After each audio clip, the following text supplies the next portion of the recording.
I'd love to help you get vulnerable. Let's get naked.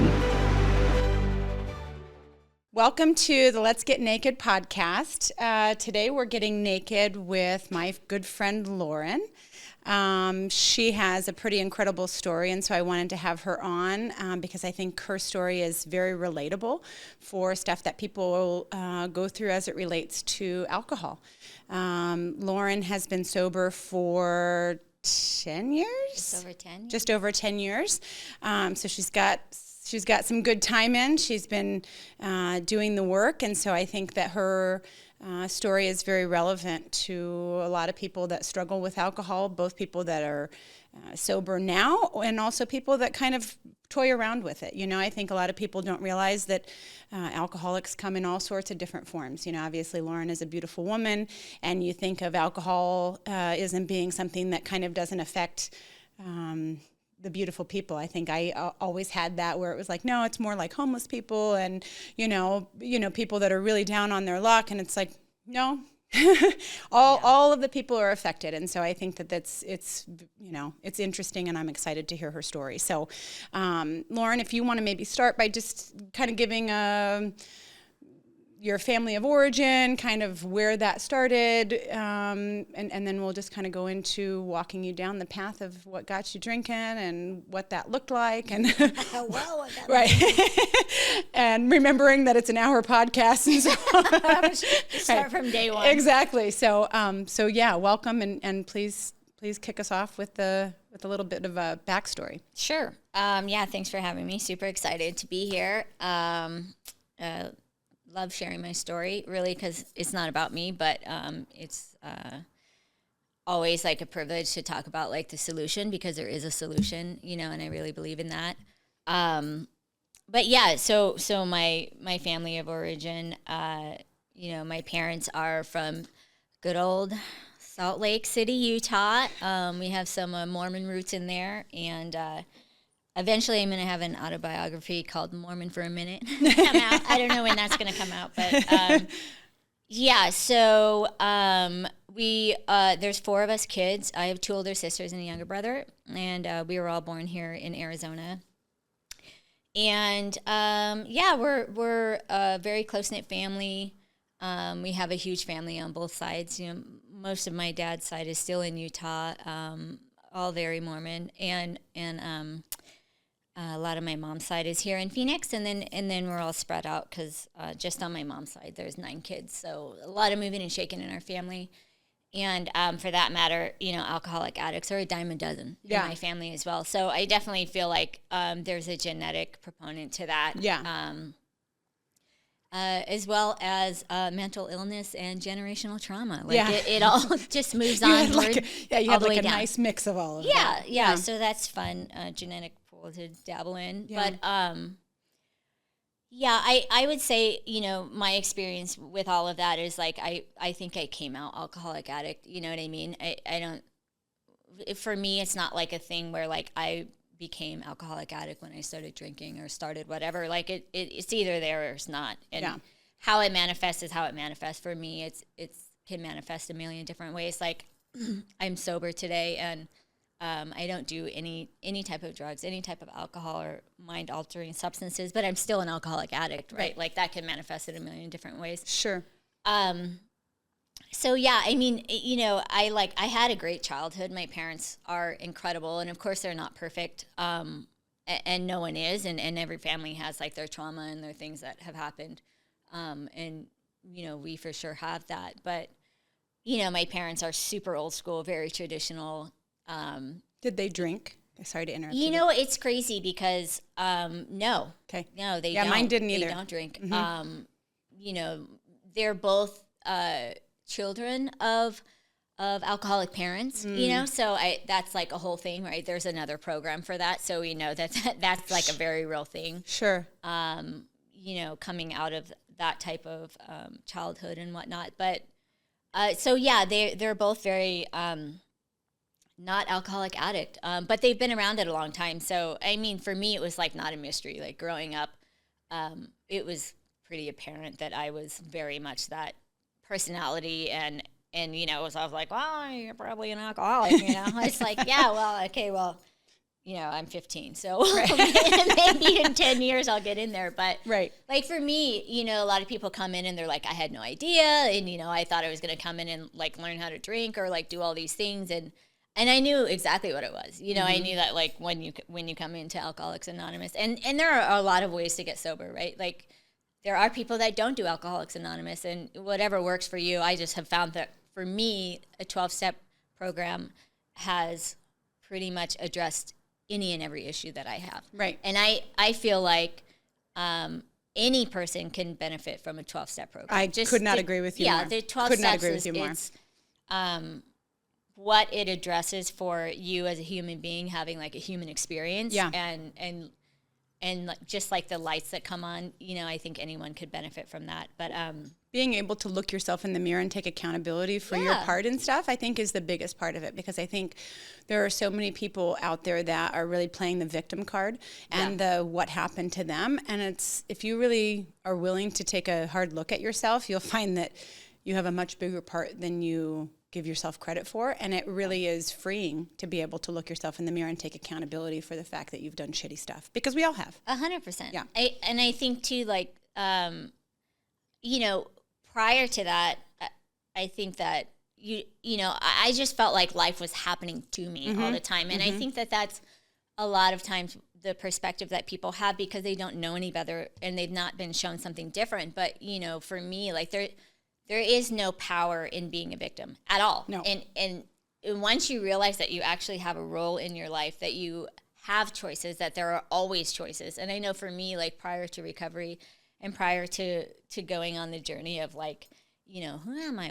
What makes me crazy? Why do I get triggered by that? What the fuck's going on in my life? Right. I still don't have the answer to that question, by the way. Like, what the fuck am I doing? We're still looking at, we're still looking into that one. I don't, I never occurred to me, like, why do I behave that way? Or why, it was just like, I was standing there and life was just coming at me. And it was just really trying to survive, and there's still moments like that, I think, even in sobriety, where you're just trying to do the best that you can. Yeah.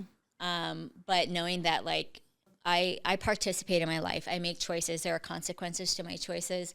And that I always have options.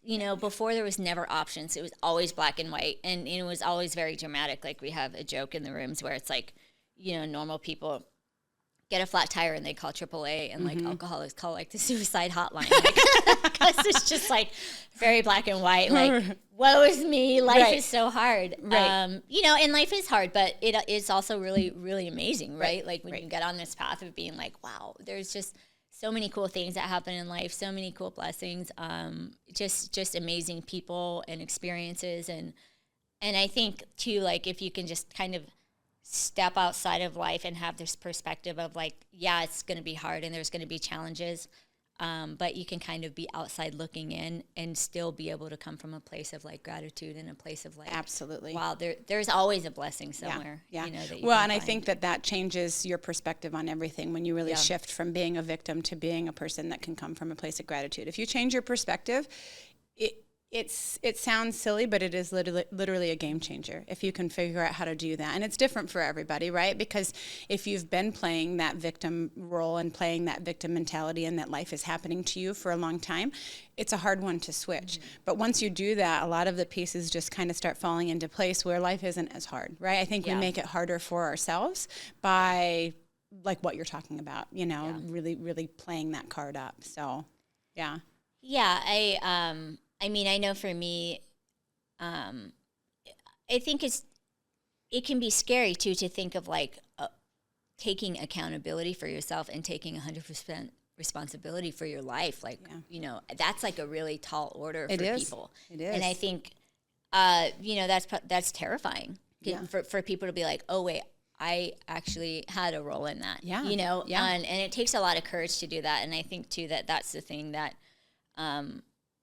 being accountable, taking responsibility, doing the work. Yeah. It takes a lot of courage to do that. And it takes a lot of bravery just to like keep showing up and to keep being vulnerable. And, like we talk about, like keeping our heart open. Yes. Like that's scary, right? That in and of itself is a full-time job. Open, but that's where it all happens. That's where all the magic happens. Whereas, and there are some days where I'm like, I'm just going to keep my heart open. I'm going to keep my heart open. It wants to shut from like all the old programming and the old bullshit, which Absolutely. is still there, and it can always be there, but it's Yeah.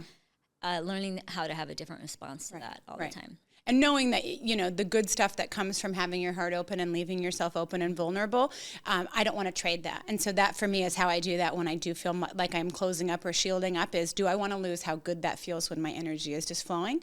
And if obviously for me the answer is always no, it doesn't matter, I don't want to lose that, then you lean into the discomfort of whatever it is. And it's interesting to me because as you do the work and things are coming up, it's some pretty crazy stuff, right? Mm-hmm. I mean, you blocked all of that stuff and didn't process all of the emotions associated with things probably for your whole life before you got sober, right? I mean, that's part of being an alcoholic and just numbing that. And people numb with all sorts of different things. But when you're ready to start letting that stuff come up, it'll come up, But it's hard. It's hard because for me, I think I didn't feel all of those things when they were happening. And so now as I'm going through all of the journey of this work and things are coming up, it's like you feel the emotions that you should have felt back then, but you didn't, right? And so you are going through a lot of things that are hard that you want to shield up, you want to close up for, and you have to just stay open and feel all the feels. Yeah. Yeah. And I mean, emotions are a lot, and they're heavy, like you feel that pain physically, you feel it mentally, emotionally. Yeah, I mean, and I can say, like, even in recovery and having some time, the thing that I've realized is that all of that stuff is still going to come. Yeah. Like there's no graduation of life. There's Agreed. no, at some point I'm going to be better. And when hard things happen, I'm just going to automatically be like, well, just turn it over and it's going to be all good. Right. Like I still have to walk through those feelings. And in anything that I experience that triggers any type of fear or trauma or whatever, like, I have to go through that. I have to feel that. And, like we have a saying, it's like, the good news is you get your feelings back. And the bad news is you get your feelings back. It's true. Like, and there's a million ways that you can check out and that you can numb out. And it doesn't have to be drugs and alcohol. It can be sex. It can be shopping. It can be people, relationships. All the things. Organizing your house every other day. Whatever it is. Right. But yeah, I mean, we're human beings. Like we're meant to have emotions. There's names for emotions and tons of them. And it's just part of the deal that we have to like go through and process and hopefully you get more mature, right? And get better at that. Right. I know that I have, but I still have like days where it's not that great. Right. So that's just part of it too. Yeah. How old were you when you started drinking? So I first started drinking probably 14, 15. And, drinking for me, like I remember the first time I drank, and it wasn't really like, it didn't start out with like this like love connection with drinking. And I think because, I was an alcoholic addict and it manifested a million different ways for me. So prior to drinking, I was just like, I am an intense person. That's just kind of goes all the way through. But I had an eating disorder, and, my eating disorder was definitely, that was like my love, my first love. And that started, when I was like 10 or 11. And that was really like my main coping mechanism. And I will say, there's a lot of different ways to treat eating disorders, but for me, the only thing that has ever worked for my eating disorder was a 12-step program. And addressing it in the exact same way that I address alcoholism and an addiction, right? Like a way to check out, a way to feel like I have control, a way to feel like I have power. So for me, that was really confusing for me too, because for almost the 2 decades that I was, an alcoholic addict and eating disorder or whatever, it was kind of like whack-a-mole, where I was like, if I was doing a lot of drugs, then it was like, well, the other ones aren't that bad. Like my problems are drugs. And it's like, if I wasn't doing drugs, I'm like, well, my eating disorder is the main problem. So it's not really, so like you can kind of bounce around and stay in your delusion in that way. But, guess what? The 12 steps worked for all 3 of them. So that's great. And turns out I can pretty much be in like almost any 12-step program that there is. And I'm okay with that today. You know? Right. But, so, I was checking out, for a long time, right away, in whatever way that I could. As far as my drinking goes, and I was a blackout drinker, pretty much from jump. I would say, like, middle school is really when things started to kick off, because there were things that were happening in my family with mental illness and a lot of chaos, a lot of, I didn't know what I was dealing with, what was happening, or how to process the things that were happening in my home. And so naturally, being the personality that I am, all of my addictions and ways of checking out started to manifest, because that was how I knew how to cope. Right. No one was sitting us down being like, how do you feel about what's going on? And Right. here's how we're going to move forward. And, my parents didn't have that tools. No Right. one gave them those tools. Right. And so we weren't handed those tools. And, but yeah, my drinking, like everything, I have a tendency to overshoot the mark, like 1,000%, like with working out, it doesn't matter. Right. I always say like balance is like this special unicorn somewhere floating around. Right. Like, let me know when you see a unicorn. That's kind of how balance is for me. But Right. yeah, I drank like an alcoholic right away, like way too much all the time. High school was like this blur of just partying my ass off as much as possible, but also having one of the things that I decided when I was younger, when a lot of things were happening in my family, is that I needed to be perfect.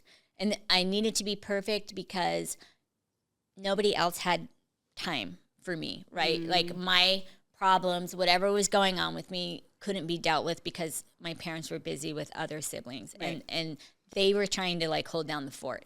So a lot of those like base core values systems that we tell ourselves is like, you have to take care of yourself. You have to be perfect so nobody knows what's wrong. Everything's fine. You're going to take care of everything. You're going to figure everything out.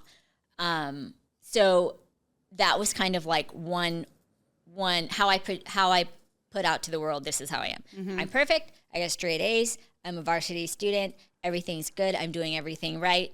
And then there was the other side of me that was like, wanted to check out from that. Yeah. Lie that I was telling people and didn't really match up to, because the inside of me was not feeling that way at all. I was feeling quite the opposite. Right. So then it was like, now it's time for me to get fucked up. Because absolutely. I don't have to think about being perfect Absolutely. when I'm fucked up. Absolutely. I can forget about everything. Who knows what's going to happen? You I check don't out. even care. Right. And when you black out and you're functioning doing that, I think people Yeah. don't understand. Yeah. If you've not been a drinker to black out, which I'm in that same club with you, Yeah. I don't think you understand, but it is literally like a warm blanket, because you're like, I'm going to check out. I don't have to do any of the things. I just get to be on autopilot, Yeah. And so I totally get that. Yeah, and to some extent it works until it stops working. Yes, Right? Like, yes. There were a lot of times like, I was never like a daily drinker. Like I didn't roll over and like grab my fifth from under the bed. Right. You know Sure, what I mean? sure. That wasn't the drinker I was. But whenever I drank, at first it was like, I'm going to get fucked up. Every time. And I can't Yep. wait. Yep. And I don't give a fuck Yep. what happens. Absolutely. After that, it was like, I don't know what's going to happen. After you I hear don't know enough who's gonna stories, show up. yeah. Yeah. Yeah. But I did know that I didn't have control over Right. that, right? Like I pretty much knew that going in. Right. But yeah, it was really like, having like these two personalities, and it talks about that in the big book. How we kind of have like these two identities, and I really related with that. And I can say that today, after having X amount of time and doing X amount of work, and I think even with time in sobriety, it takes a while to get to this place where like, today I can say like my insides and my outsides totally match up. And not only that, but everywhere in my life, I am who I am. Yes. I'm exactly the same at work, which is like such a blessing and so amazing, as I am at home. Right. As I am with my friends. Right. As I am, you know what I mean? Yeah, and you can be like your authentic that self. to me is like the full circle of the work and the blood, sweat, and tears Yeah. that goes into fully embracing your authenticity and living from that place that we talk about of like who we really are, you Absolutely. know, and what an incredible blessing that is. And of course, there's moments of like, that's not like 100% all of the time, but it is kind of like one of the fruits of all the hard work that it's like I'm more comfortable with who I am than I've ever been in my life. You know, I love myself more than I've ever loved Yeah. myself in Yeah. my life. And it's pretty amazing. I think that's the gift. You know, I think I look back to when I was drinking and thinking about the same stuff where you're talking about kind of the mask or the person that you put out to people that you are, and then here's who you are kind of behind the scenes. It's definitely this duality that for me, I didn't realize until more recently in the last couple of years how big that was, how big of a difference that was. And so, you know, to be able to be doing the work myself and really being at this place of feeling my authentic self. And like you said, there isn't a mask. It's what you see is what you get. I'm a lot. I get that, you know, like all of the things, but I'm not going to water that down for people. I'm not going to feel like I have to justify and blah, blah, blah, blah, blah. And so I don't feel like I have to be a different person for people. I don't have to put a mask on and take a mask off, which I think is definitely a thing when you're drinking.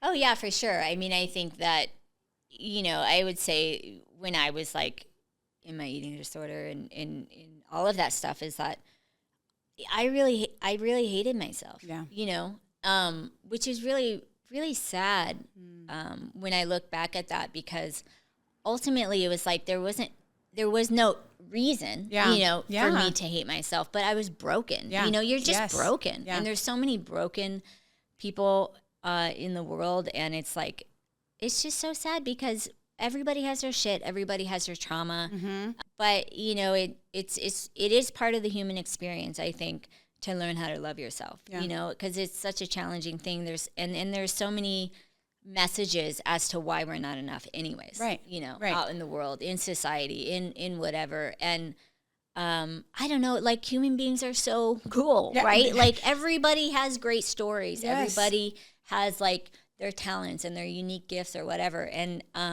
I don't know, like it's like all those like weird, quirky things that make people who they are is actually what's really cool about them. And we've tried to water people down, right? Of like, you need to fit into this box if you want to be cool, and we're all going to have this competition on who has the more money or who's the prettiest or the small, you know, like all of that stuff. And I agree. Enjoying people's individuality and letting people be their authentic self, that's where the beauty of it is.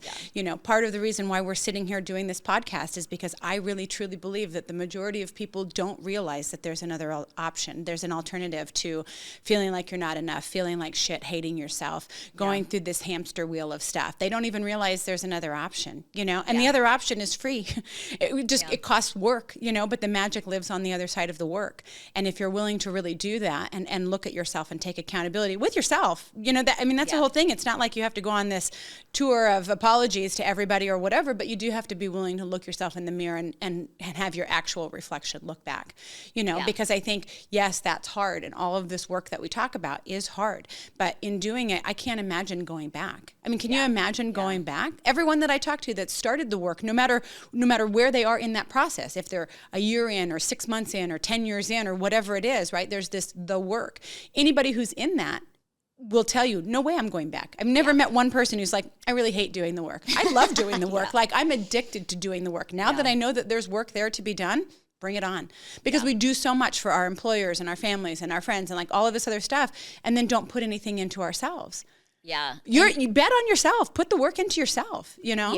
Yeah, and I think too, like, you know, you always hear like, oh, I don't know, this has been like a thing for me this year where it's like, you hear the saying of like, oh, you can only love other people as much as you love yourself, and you can only respect, and there's so many people that are like, oh, no. And I was the same way where it's like, no, I always love people way more than I love myself, and I'm so kind and loving and giving and all, and I'm way harder on myself, and it's like, yeah, it's true, but I have found in my experience just coming out of like, you know, my divorce and like all of the things that happened with that, where it was like for me, like this, like the last battle of like my soul breaking, you know, and coming out of that and just being like, being able to step into my power and to be true to myself.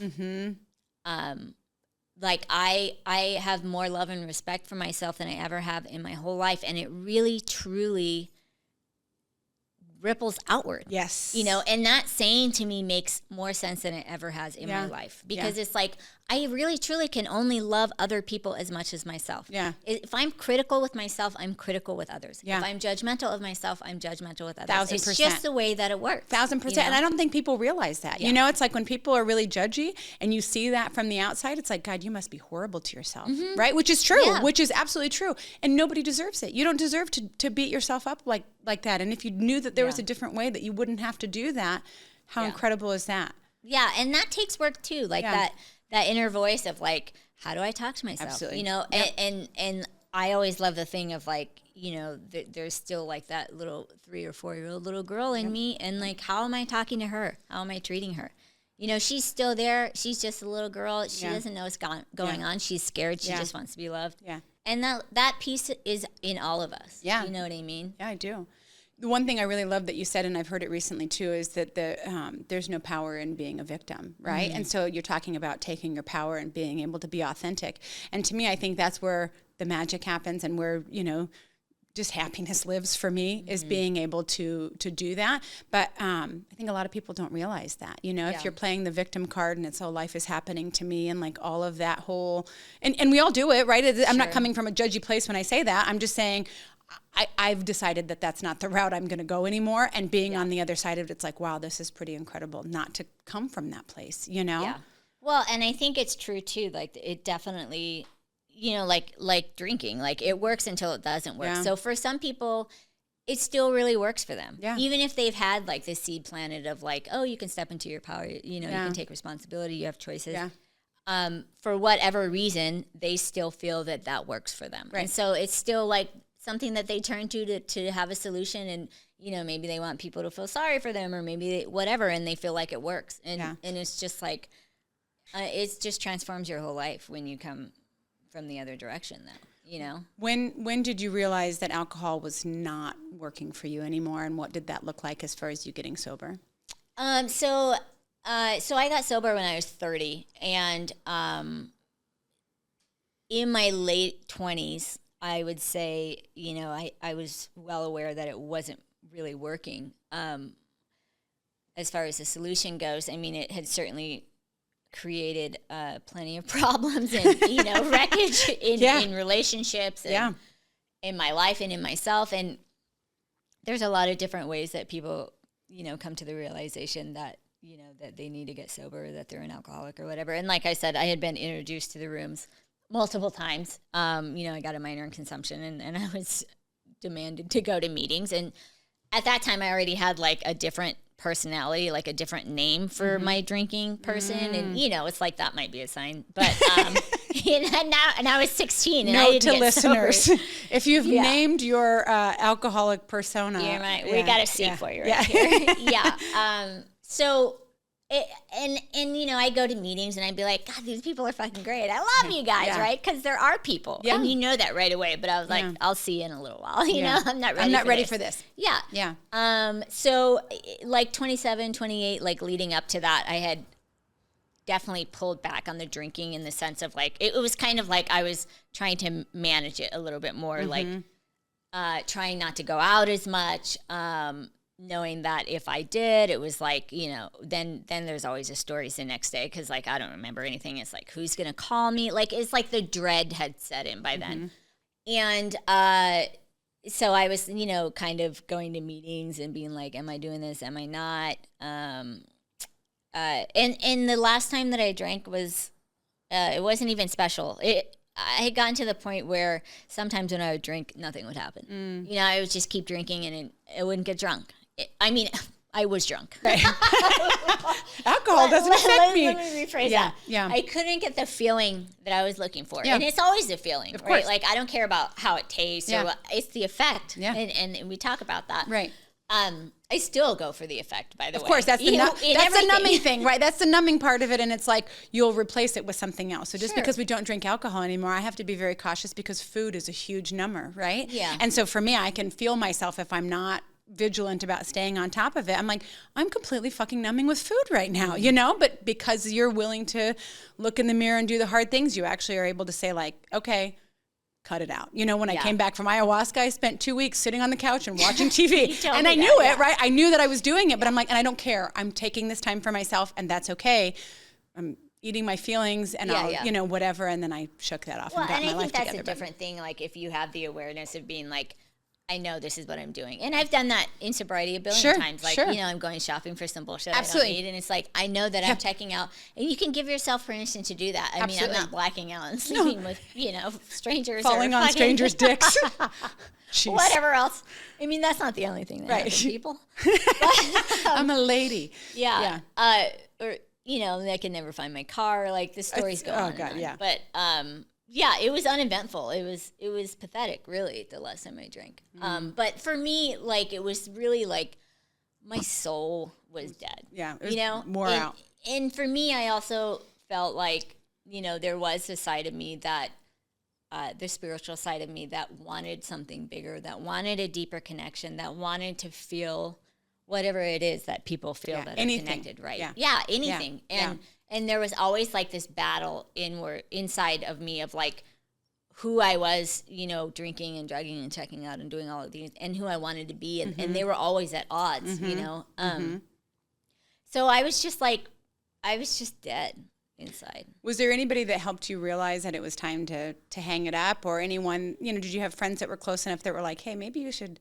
Did you have a Belinda in your life? Is my question. Did you have a Belinda that was like, hey, if I was ever going to go, here's the rehab I would go to? Yeah. Well, my family had already been telling me that I was maybe an alcoholic for, you know, 10, 15 years. So people like have been planting the seed and running. Like it's like dropping a seed and then running before you tell them to go fuck themselves. Friends, not really so much. You know, it's interesting. Like when I got sober or whatever, a lot of my friends were like, no, you're my favorite party. You're my favorite drunk. Yeah, you're my favorite person to party with. Yeah. And I'm like, we got a seat for you too. Yeah. You know what I mean? Like, come with me.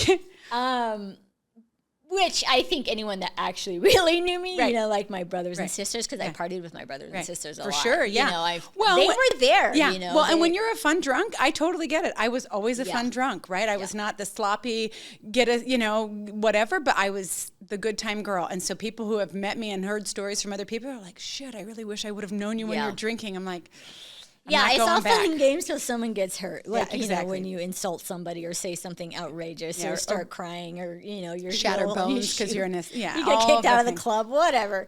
On a Tuesday. I get it. Yeah. So, and you know, I still have two friends that I used to party with. You know, we were all hairdressers together. And so they've seen both sides of me. And, but they're not alcoholic. You know what I mean? Right. Like yeah, all people my that other can friends drink that are normal. alcoholic, we're not friends anymore. Yeah. But yeah, I think like, you know, that, so my sobriety date is May 14th. Or wait, when is it? May 5th. May 5th, that's right. It's like, I got it on my bracelets here. 2014, that's what I'm saying. Yeah, it was Cinco de Mayo that Monday. Yeah. So like we had gone out that weekend and I was like, it's going to be great. This is enough. It was fucking dumb. There was like 5 people at the club we were at. And so the next morning I was sitting on my parents' couch because of course I lived there, right?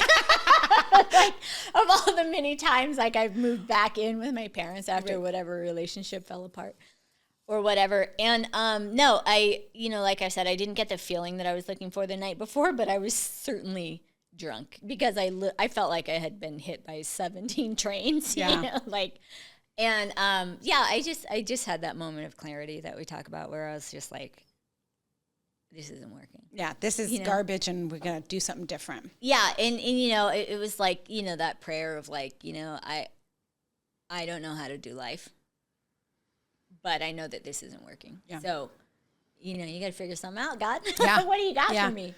And to answer your question as far as like people who guided me, there was a woman that I worked with in my 20s, you know, and we did therapy and we did a lot of work, and she definitely was like, you know, you might want to look at your alcoholism, you know? I love people because when they tell you that, they're always like not making direct eye contact or like, maybe you want to check this website out. It's really nice. Like, and so she definitely, you know, and the way that I came into Alcoholics Anonymous was actually through Eating Disorders Anonymous. And I started going to meetings first because that was my main problem, right? And, of course, naturally, there's a lot of triple winners in there, double winners, we call them. And, so a lot of women in there were sober. And it was like, we all have the same shit. You know, we're all checking out in multiple ways. But her and then another woman who I love,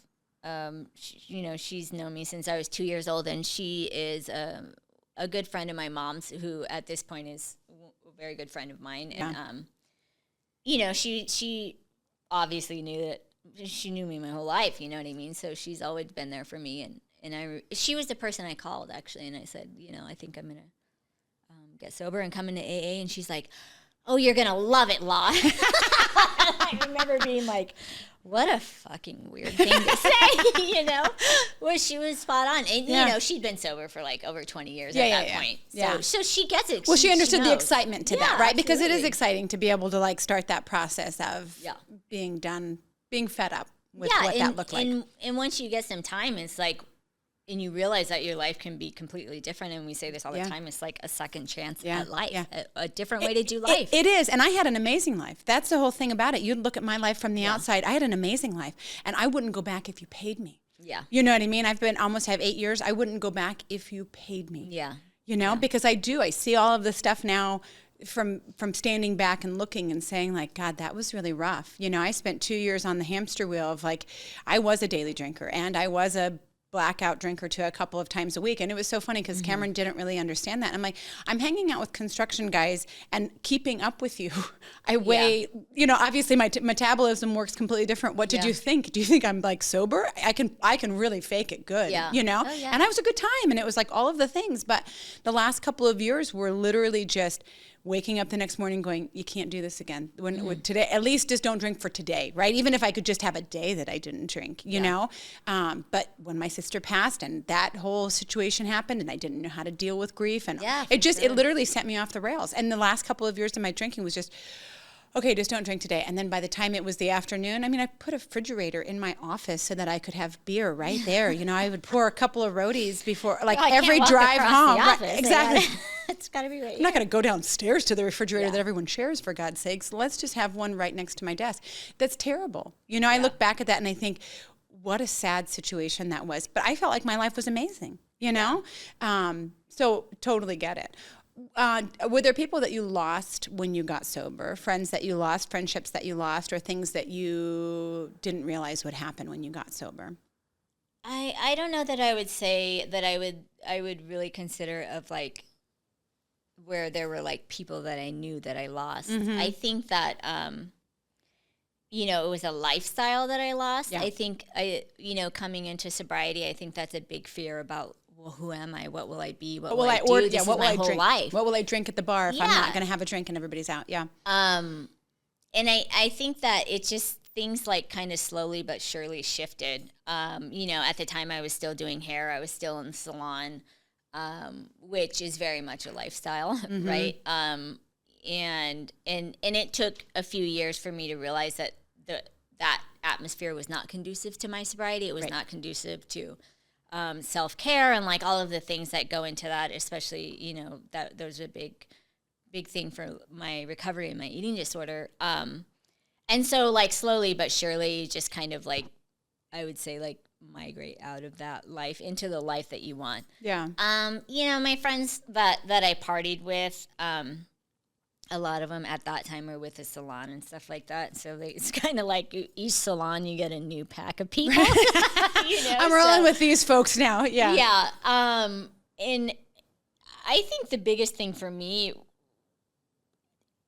as far as the loss goes, is that, when you make a decision to become a healthier person and you make a decision to start doing all the things that are involved with being a healthy person, like setting boundaries and all of these things, is that it can feel really lonely. Yes.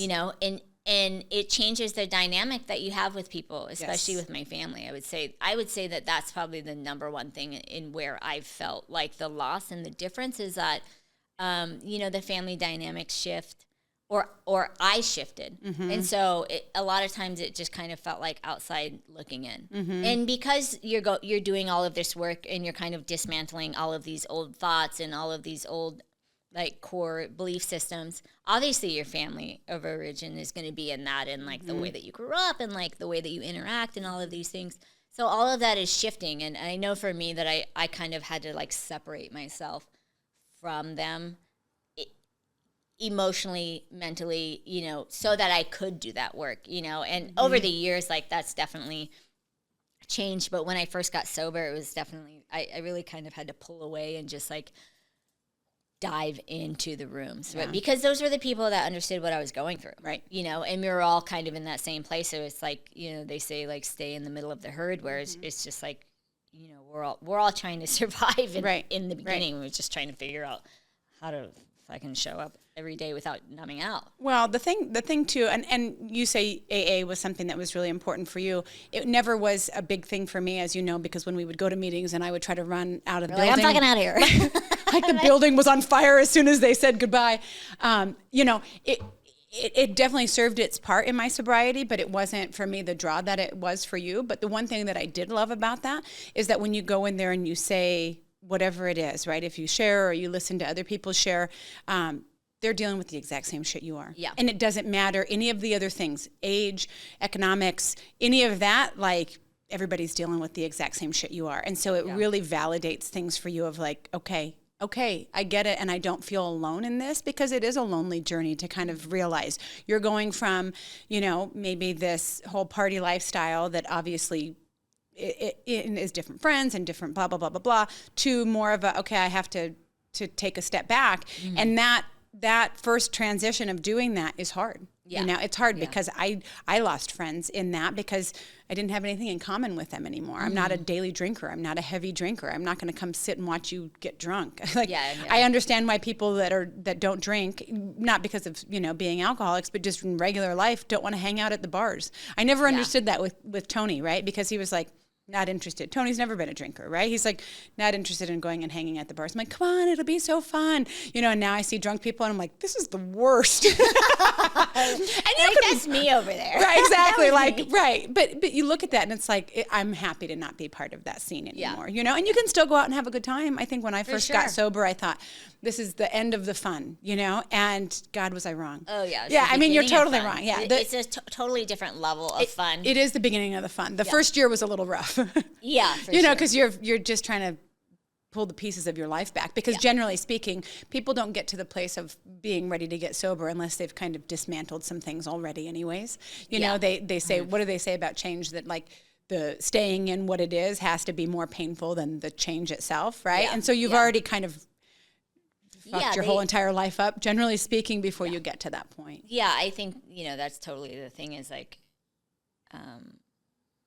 you know, like they say, like you don't like come into the rooms like on a winning streak, right? Like you have to be. I am crushing pretty this. Desperate, yeah. Otherwise, you're not willing to do all the stuff that you have to do. Yeah. And to continue to do it on a daily basis all the time, like all the things to get healthy is a lot of fucking work. Yeah. And some people are like, well, it's easier just to like sit in your bullshit and your denial. Maybe, I don't know. I mean, I don't think so. Now that I see, I think a lot of people think that. Well, that's because I don't think they've started the work. Yeah, you know, like do a little bit of the work and see. Like it's painful to heal. Yeah, because to heal you have to go through it. But that's the only way. Yeah, you know. I watched something the other day where a gal was saying like, okay, she had a jar, like a big mason jar. She says it was an example of like life, right? And she's like, oh, you put some addiction in there, an eating disorder, you know, alcoholism, some trauma, you know, blah blah blah blah. And she's putting, you know, ping pong balls and like some other shit in there. And then she says, okay, and then you get to this point where you're willing to do something about it, right? And you decide, okay, it's time to like get real and do whatever, a 12-step program, or maybe it's not drinking, maybe it's something else, but work on your trauma and fix that. She started pouring water in there, right? And all of these things are coming up. And it's like, when you start doing that, it's going to feel worse before it feels better, right? Yeah. And when I talk to people that I am working with in life about things, they're like, this is bad. I'm like, it's going to get worse. And that's just the truth, right? It's because I don't want to lie to people about that it is hard to do that. But once some of those ping pong balls and things start getting out of the jar and you really are just left with clean water where you can start putting your life together and being at peace and not hating yourself and not being so judgmental and critical of yourself and all of these things, it's worth it, you know? And I can't imagine going back and thinking that I had everything figured out before I quit drinking. Yeah, no, I mean, I still don't have a lot figured out, but I definitely was fucking clueless before recovery, you know? You've got a lot more figured out now than you did 10 years ago. I do. Yeah. I do, but I do like to stay in the place of like, you know, it takes time to get time for sure. And I'm super grateful, you know, for the sobriety that I have, but I will say that like every year of my sobriety has been just a fucking ride. Yeah. You know? Yeah. And that's good, and it's also annoying. Yeah.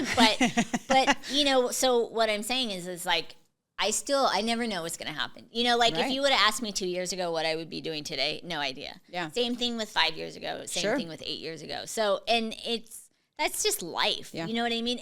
And two, like, you know, the whole like the trauma and what happened, and it's like everybody has trauma. Yeah. Everybody has this stuff. We're all going through this shit. Yeah. Yeah. You know what I mean? It's no one is so unique that they've never heard of it. Like there's a word for everything. Right. You know, and so it's like we all have something. We can all connect in some way. We can all figure it out in some way. Right. You know, you just have to be willing to do it. Yeah. Well, and understanding too that the community piece of that is really important, and I think that that's something that AA definitely brings to it, is being able to bring community into it and make you understand that you're not by yourself. Like you said, getting in the middle of the herd early on, so that you know have that support, have people that have been there, done that. Yeah.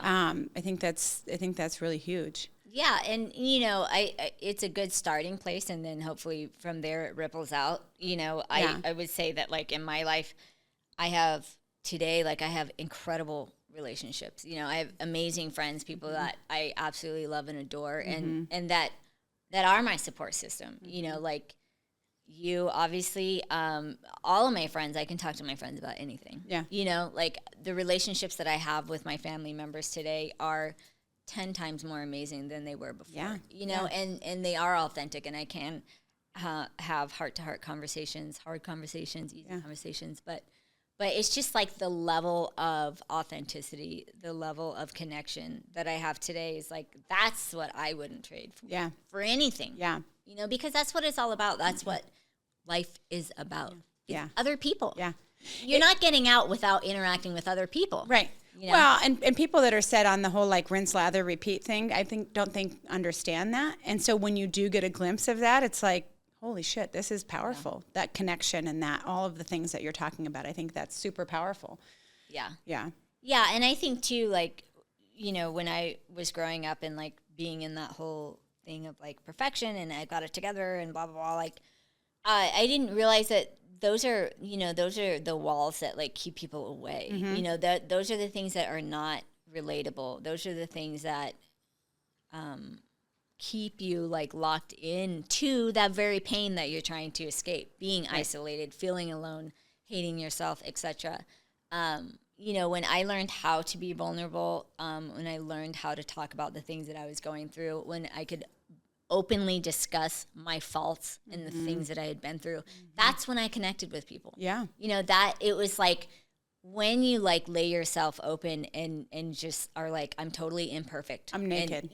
And that's when you connect with people. Yeah. That's when people want to talk to you. Yeah. That's when the magic happens, you know, and it took me a long time to understand that. Right. You know, I didn't get that. Yeah.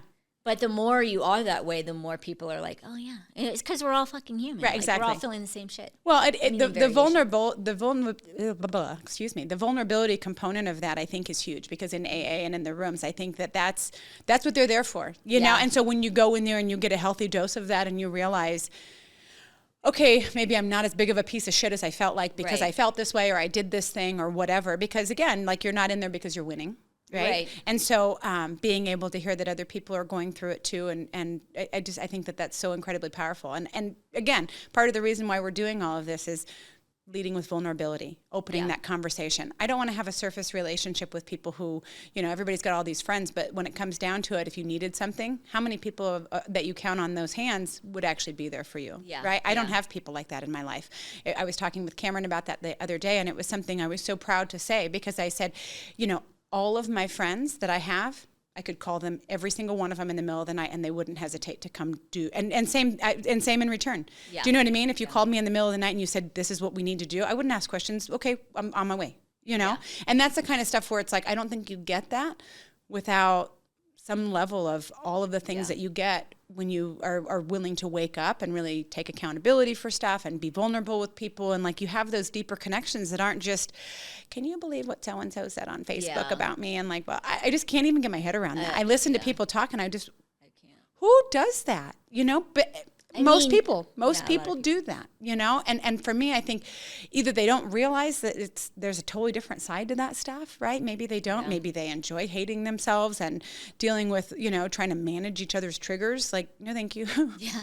No, thank you. Well, I mean, I just would say, like, you know, they're limited. You know, that people, it's definitely a real thing that, like, a lot of people are asleep. You know, like, they're just limited in their awareness. Some people have no awareness. Absolutely. It would be my hope that everybody at some point in their life is like, hey, maybe something real is happening out here, you know, outside of myself. My hope as well, because that's exactly why I'm sitting here doing this. Because if you're listening and you're wondering anything, send me an email. You're wondering anything. If you need a roadmap, if you like want to know what the first step is, and it's not about just getting sober, right? That's your story. But this has nothing to do with, you know, the opening your eyes and being awake and believing that there's something more out there than the rinse, lather, repeat and the shit that we do to ourselves and whatever. Send me an email. Send me an email. I'll help get you on the right path for whatever it is, because I am so excited about all of the things that have opened up in my life. And I am at the point in my life with my recovery and my journey of healing and all of the things where now I'm sharing that with other people in my life. And it's funny because everyone is leveling up. Everyone is figuring out like, oh shit, this is excellent. We're sharing tools with each other to be able to heal different things or realize that there's even work to be done in certain areas. And it's the coolest thing on the planet. Yeah. You know, to watch my kids as they're doing that stuff. Both of the girls, you know, have childhood trauma, unfortunately, that they work through. But it's like, work through it now while you're in your early 20s instead of waking up at 40 or 39 and going, shit, this isn't working for me anymore. You know, so I think that's a huge deal. Yeah, for sure. What is the most surprising thing that you've gained in sobriety that maybe you didn't consider, or something that has been a real blessing for you in that getting sober and just doing the work of what you're doing right now? I mean, there's a lot, of course, there's a lot of, you know, blessings that I've had. I mean, I would say the biggest thing for me, and I have to give credit where credit's due, of course, is, you know, my relationship with God. Mm-hmm. A lot of people, you know, you can call it what you want. You know, I'm very, however you find whatever it is that makes you better. Yeah. You know, great. Yeah. For me, it happens to be God. And so, you know, my relationship with that whole thing, religion, God, spirituality, blah, blah, blah, what does it look like? It's always been, you know, for as long as I can remember, you know, a dance of like, I don't like it, I love it, I need it, I want it, I don't have it, you know what I mean? Yeah. But I think, you know, for me, you know, that is what AA gave me back, a relationship with God, which I consider everything. Because for me, that's my foundation today, like my foundation for everything. Yeah. And it's kind of hard to explain, but it's like, I really can't imagine going through life without God at this point. Yeah. Because life gets lifey and it's still really hard. And ultimately it's like my faith and my relationship with my God that still keeps me going. Yeah. So that in and of itself would be like a totally a whole nother podcast for me to, you know, give credit where credit's due, because, you know, for me, like without God, I have nothing. Yeah. You know what I mean? But other than that, I think it would really just be like the ability to connect and have authentic relationships with people. I mean, I have relationships that I mean, they're just so incredible and they're so important to me, and I feel so blessed that I get to like pour love into these people that I love, you know? Yeah, I would say that that's probably the number one thing, is that, you know, there's just a way that I have learned how to connect with people. And maybe they don't feel that or see that. I don't know. But I know for me that it's like such a privilege for me to like love the people that are in my life, because I really do, like, my people are my people, and I care about them a lot. And I made the decision a long time ago that I didn't want to be the rinse, lather, repeat person, even though I checked out in a lot of ways. I knew that, like, family and friends and relationships was a core driver for me in my life, and something that I cared about very much. And I wanted to always have time for those to be a priority in my life. And today they are, you know, and I'm so grateful and so blessed for my family and my friends, and, you know, and they're all just, you know, I work with all my friends, you know, like it's just like, I leave work and I'm like, bye, I love you. Bye, I love you. And like, I mean that, you know what I mean? Like that to me is an incredible blessing. Yeah, absolutely. Absolutely. So. Interesting. I love it. Is there anything that you feel like you're missing with that? Anything that of substance? I mean, obviously you miss not that you miss it right now, but like when you got sober, you're missing the party life of stuff. But is there something where you feel like, God, I really miss that, or that's a big component that I missed out on? I don't have any of that, just so you know, like as you're thinking about if you had something, there's not a single thing where I'm like, I really miss not understanding where my priorities were, because I didn't, you know, my alcohol was consuming for me. And so I didn't put the weight that I should have on family and friends. And that's all that means anything to me now, you know? So there's not really anything that I'm missing. Maybe you're coming with nothing, right? Which is excellent, right? And that should tell you everything that you need to know. Yeah. Well, that's our time. I will say that I have a very interesting for this week. May I suggest? Okay. Which is take a look at your relationship with alcohol. That's my suggestion to listeners. You know, if it's something that really adds some value to your life, then excellent. But I think a lot of people, if you actually took a look at, you know, write down the pros and cons and see if alcohol is really contributing something. Because you can still go out and order a club soda with lime and be just fine. Yeah, no one gives a shit, right? They're and if you worried think about themselves, if you think people care, like we got rid of peer pressure when we were teenagers. So just go ahead and tell people to go fuck themselves if they have a problem. No one cares what I'm doing. Exactly. No one cares what I'm drinking, right? So So if you have questions, suggestions, any of that, please send us an email. The email is ladies@letsgetnakedpodcast.com. Love to hear from you. If you have, you know, questions that maybe are appropriate to put on our next podcast, you know, we'll answer those on the podcast so other people can hear and learn from each other. And that's it. So thanks, Lauren, for coming and being vulnerable and getting naked with us about sobriety. And we'll catch everybody next week.